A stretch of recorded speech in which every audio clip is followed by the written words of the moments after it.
تفتكر في يوم نركب اسانسير يوصلنا الفضاء؟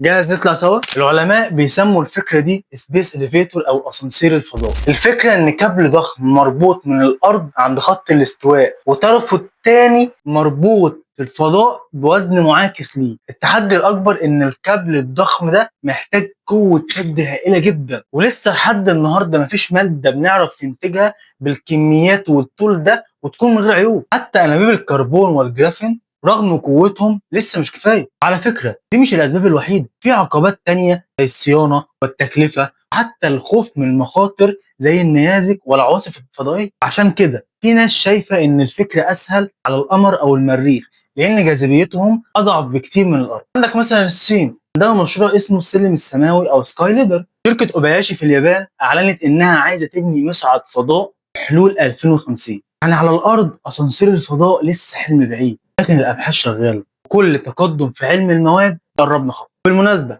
انا يوسف، هنا هفتح لك عالم الاسانسيرات من زاويه مختلفه. قول لي بقى، لو اتبنى فعلا هتجربوا تركبوا اول رحله للفضاء؟